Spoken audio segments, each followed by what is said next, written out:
areas for each side helps players recognize where they are in the map. So when you're and even different geometry, but then it wouldn't be symmetrical. So you want to keep those things in mind when you're designing symmetrical maps. No, I'm terrible at player defense here. So the object of this is to kill people, collect the bucket of body parts that drops from them, and then when the center point opens up, depositing it there. It's basically you're making a monster. There was a bucket of stuff that I made for myself because I shot the wall on accident. Alright, I need my glasses because my eyes are starting to hurt. Oh god, it's bright! Oh, that's better. This map, just like the particles and everything, this map looks really good. This is one of the newer game modes that was created by TF2 Maps site admin Egan for the Invasion update. I forget how. That's how. Okay. I'm gonna grab some spells here, and I'm just kind of walking around the map here to get a nice idea. Oh my god! Wait, this might actually rival. This might rival Craig's or Craig's, excuse me.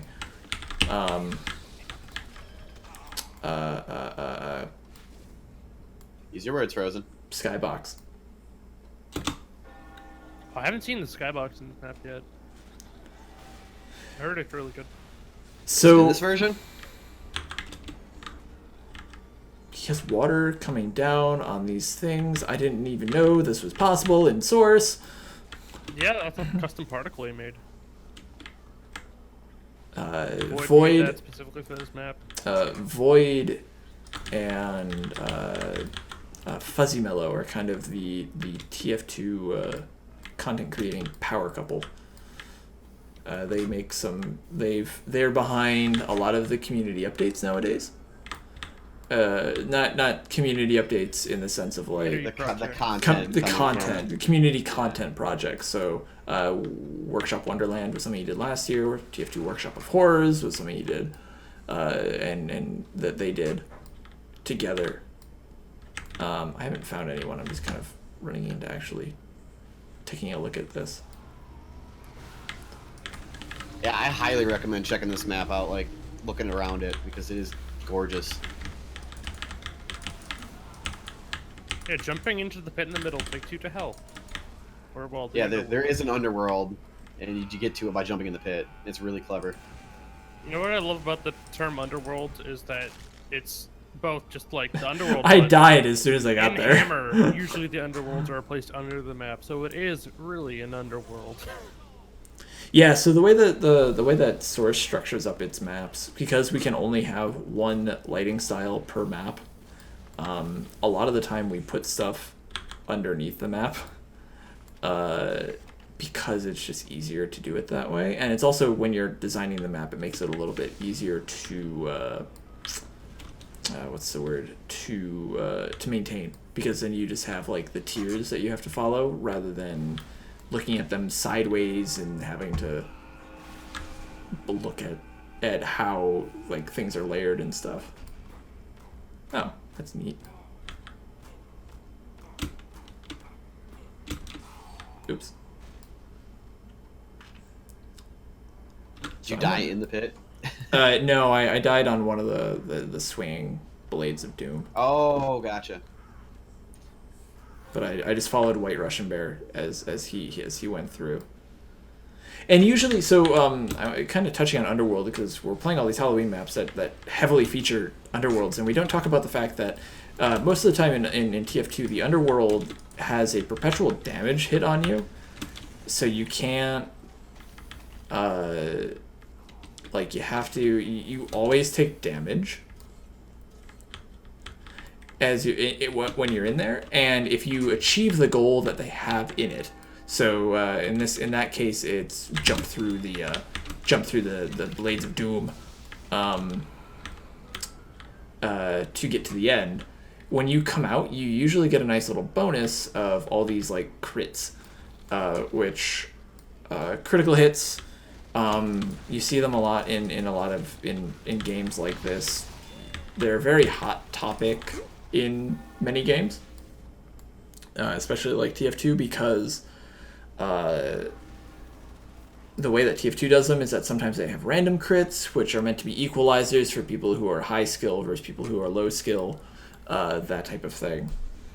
But the crits can really affect how you get the crits can very greatly affect how players play your map.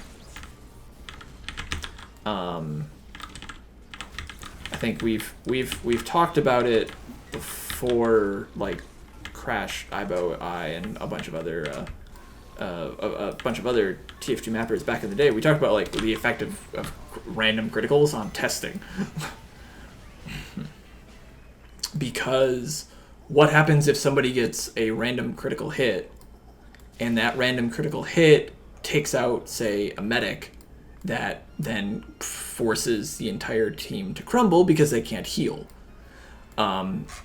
Is that proper for the design, or is that not proper? Is that good or bad? Some servers don't play with critical hits, so we have to test it without critical hits to see, without random critical hits, I should say, just so we can see what happens that way. And there has been a couple of instances where maps have actually their win percentage has been affected with random crits. Did it again. I don't know if Crash or iiboharz, if you guys want to touch on random crits, because I know it is a hot topic. Yeah, it's kind of one of those things that people tend to have really, really strong opinions about, and I'm one of the few people who's like, I don't know, they're okay. I don't really care either way, to be honest. I don't think they are a huge impact. I think they help balance. Like, there's certain weapons that you can't get random critical hits because you have that weapon, so I feel like they're sort of necessary with the way the game's designed.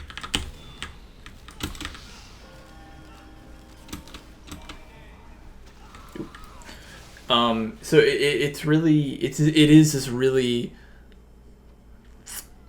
it's weird, because then you get into, and I've talked a little bit about this in my previous shows, is like actually like looking at data and analytics of data and stuff to figure out how a map is playing. And something that we have or have had in the past was a heat map generator created by a guy named Geit,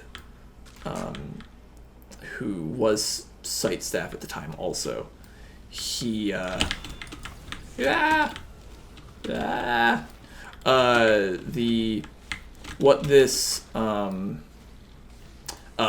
it did was it basically kept track of kills, flow, where players went, how players died, and we were able to see, there was 5 people, like a bunch of people died in this one little area, and we don't know why. So we can go back and look at that area and see, why is this red? Why is there so many people dying here in this one little room? And then you can usually see, maybe there's an ammo pack everyone's fighting over. Maybe it's the only ammo pack in the area and everyone's trying to go there and they all die there because other people are fighting for it. All these different things. So when you're looking at a map like with critical hits versus not critical hits, you usually generally need to like look at the big picture of it, and you can do that through these analytic things, which TF2 Maps provided. I don't know, is the heat map plugin still going?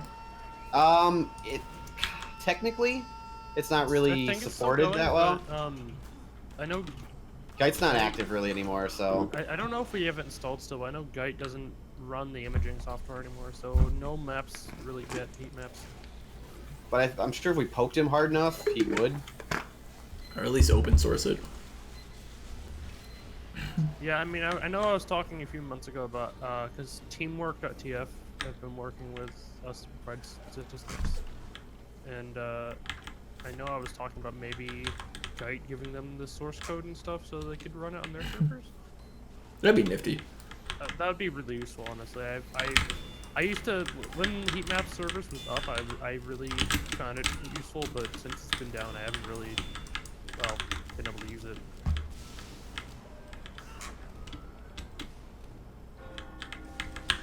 It's like one of those things is when you have it, it's super handy, but if you don't, it's not going to make or break you either.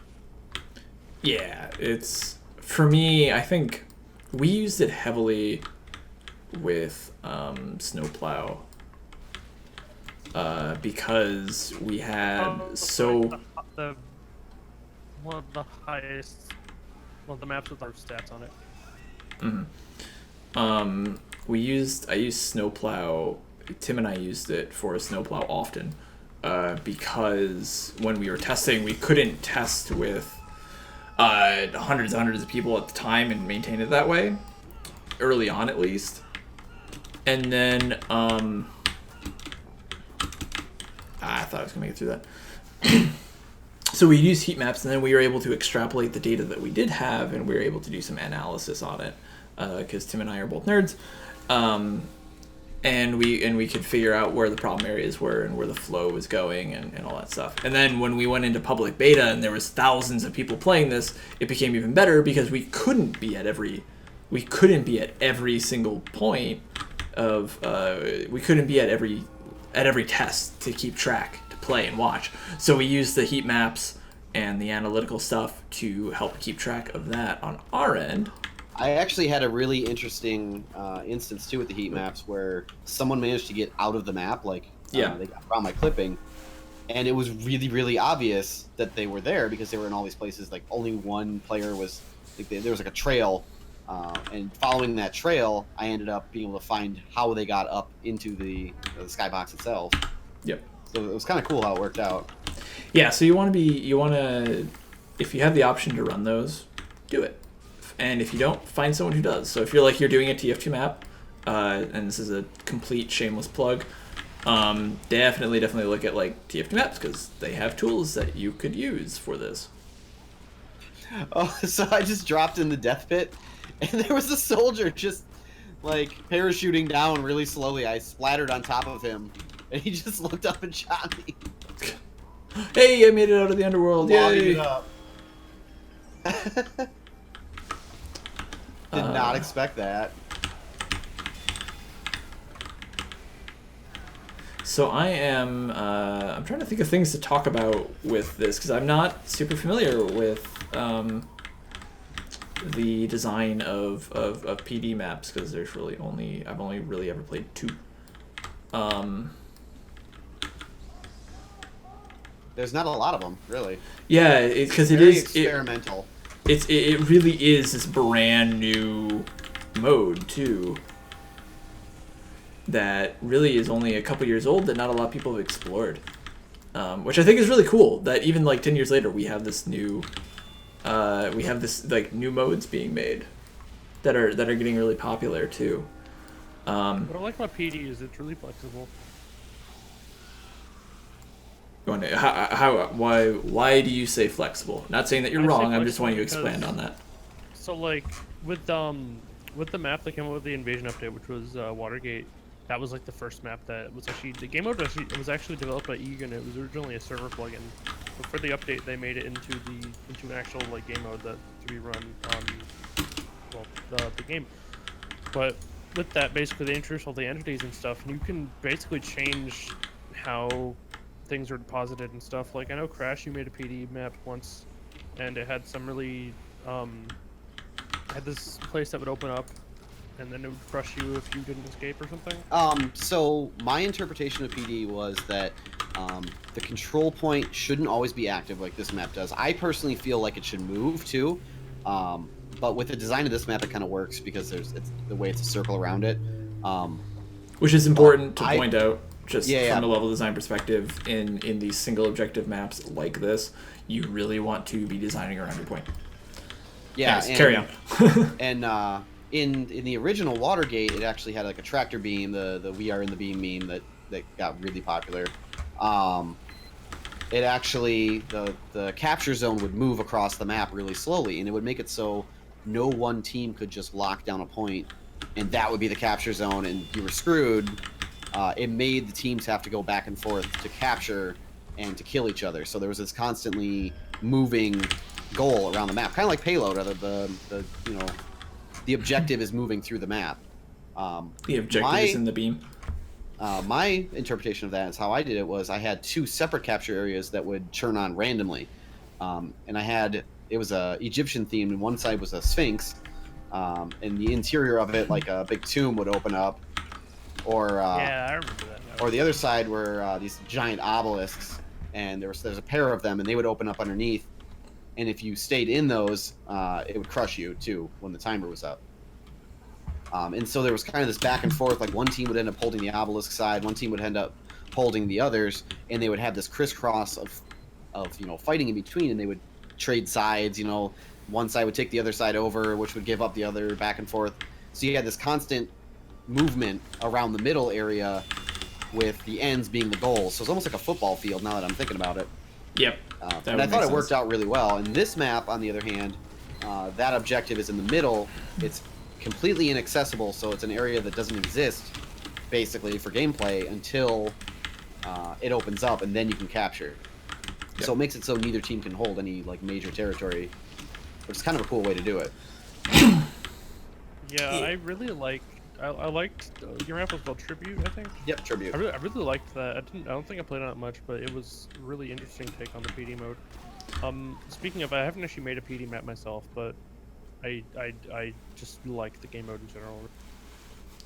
It's something that's been growing on me. Like I haven't played many of them, but whenever I do, I'm always kind of I always come away with it as this is a little bit more interesting than I was originally expecting. But it does bring up, I think PD is a very good example of something that when it comes to level design for TF2, for other types of games that are objective based, so like Overwatch and stuff like that, is you really don't want to make your objectives boring. You really want to make them fun and exciting, and you really want to make them stand out. I've talked about set pieces before on the show in some cases, and that is something here that you really, really, really need and want to do, is make all of your objectives set pieces. And the final objective, if it's say Crash's AD map, should be the most spectacular thing ever. And do not be afraid to go over the top with it, and to go a little crazy with how it is and how you incorporate the kind of that set piece into the gameplay. You really don't want to be afraid of that, because that's where the fun comes. That's where... And I definitely agree with that, because it's also a way to make your map stand out. If you're in a situation with TF2 where we're kind of competing against each other for attention, that's the kind of thing that makes people notice your map. This is the map goes, oh wow, this is you're collecting organs, and you've got the center point, and it's this epic castle that it's raining outside. That the whole map is almost a set piece on this one. And yeah, I find it really important to have those kind of things to draw people in, make people interested in playing. And I think that's something that a lot of people don't do. And Mercenary Park, I actually think didn't do that well enough. Yeah. Because a lot of these points, when you're a first-time mapper in any game that has an objective-based thing, similar a point-based objective thing, so TF2 with its capture points and payload, is they make it really, really flat and really, really boring. Do not be afraid to make it go up and down and left and right a little bit. It's sometimes better to make it too extravagant and tone it back than it is to not make it extravagant enough and then have to add to it, because then it feels like you're tacking stuff on. If you have too much, you can always bring it back and refine it. Yeah, I can agree with that. So Stony Ridge is actually when we first made it, we didn't know what we were doing to the level that we did afterwards. We learned a lot from the process of making it. But the thing we did first was over detailed the absolute hell out of it, and we had to tone it back over the years. we have deleted probably half the detailing in that map that we did originally, because we went overboard. But I think it actually worked out because it let us refine things down to, is this prop necessary to sell the detailing? Is this element necessary to the map? And I think it's been refined really nice.